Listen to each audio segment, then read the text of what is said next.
Welcome to ಹದ channel. ನೋಡಿ friends, ನಾನಿವತ್ತು ಸೊರೆಕಾಯಿ ವಡೆ ಮಾಡಿ ತೋರಿಸ್ತಾ ಇದ್ದೆ. ನೋಡಿ, ಒಂದು ಕಪ್ಪು ಇದರಲ್ಲೇ ಒಂದು ಕಪ್ ಕಡಲೆಬೇಳೆ ನೆನೆಸ್ಕೊಂಡಿದೆ. ಒಂದು ಕಪ್ ಅಂದರೆ ಫುಲ್ಲು ಒತ್ತಿ ಒಂದು ಕಪ್ ಫುಲ್ ಹಾಕೊಂಡಿದೆ ತುರಿ, ಸೊರೆಕಾಯಿ ತುರಿ. ಇದರಲ್ಲಿ ಹಸಿಮೆಣಸು, ಶುಂಠಿ, ಬೇವನ್ನೆಲ್ಲ ಸಣ್ಣ ಕತ್ತರಿಸಿ ಇಟ್ಕೊಂಡಿದೆ. ಇದನ್ನೀಗ ಮಿಕ್ಸಿಗೆ ಹಾಕೊಂಡು ಬರ್ತೆ ಫ್ರೆಂಡ್ಸ್. ಫ್ರೆಂಡ್ಸ್, ಈ ತುರಿ ಹಾಕೊಂಬ, ನೋಡಿ ಕತ್ತರಿಸಿದ ಹಾಕೊಂಬ, ತಕ್ಕಷ್ಟು ಉಪ್ಪು ಹಾಕೊಂಬ. ಇದನ್ನು ಮಿಕ್ಸಿಯಲ್ಲಿ ತರಿಯಾಗಿ ರುಬ್ಕೊಂಡು ಬಂದೆ. ಇದನ್ನು ಹಾಕಂತೈತೆ.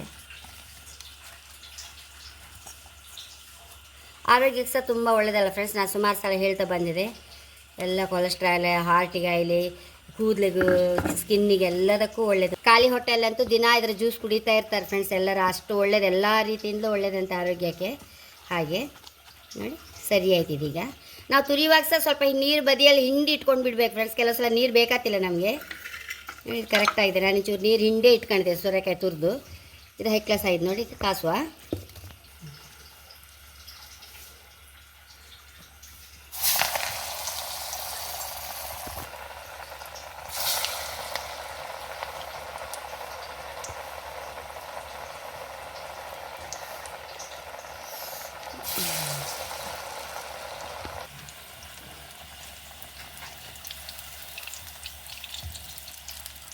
ನಮಗೆ ಯಾವ್ಯಾವ ವಡೆಗಿಂತ ಇದು ತುಂಬ ರುಚಿಯಾದ ಫ್ರೆಂಡ್ಸ್.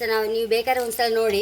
ಈ ಸೊರೆಕಾಯಿ ಬೋಳುಳ್ಳಿ ಮಾಡ್ತೇವಲ್ಲ, ಸೊರೆಕಾಯಿ ಸಾಂಬಾರು, ಬೋಳುಳ್ಳಿ, ಕಾಯಿ ಹುಳಿ, ಪಲ್ಯ ಎಲ್ಲ ತುಂಬ ರುಚಿ ಫ್ರೆಂಡ್ಸ್. ಅದು ಹೈ ಕ್ಲಾಸ್ ಟೇಸ್ಟ್. ಆ ಸೊರೆಕಾಯಿಗೊಂದು ಒಂದು ಸಲ ಒಮ್ಮೆ ಬೋಳುಳ್ಳಿ ಮಾಡಿ ನೋಡಿ ಅಂತೆ, ಅಷ್ಟು ರುಚಿಯಾದ ಫ್ರೆಂಡ್ಸ್. ಅದು ಬೋಳುಳ್ಳಿ ಪುಡಿ ಹಾಕಿ ಫ್ರೆಂಡ್ಸ್ ತಕೊಂಬ.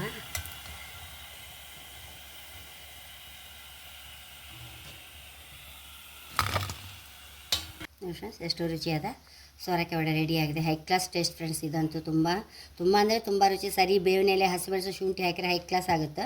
ಹಾಗೆ ನನ್ನ ಚಾನಲ್ ಇಷ್ಟ ಸಬ್ಸ್ಕ್ರೈಬ್ ಮಾಡಿ, ಲೈಕ್ ಮಾಡಿ, ಕಾಮೆಂಟ್ ಮಾಡೋದಂತೂ ಮರಲೇಬೇಡಿ. Thank you.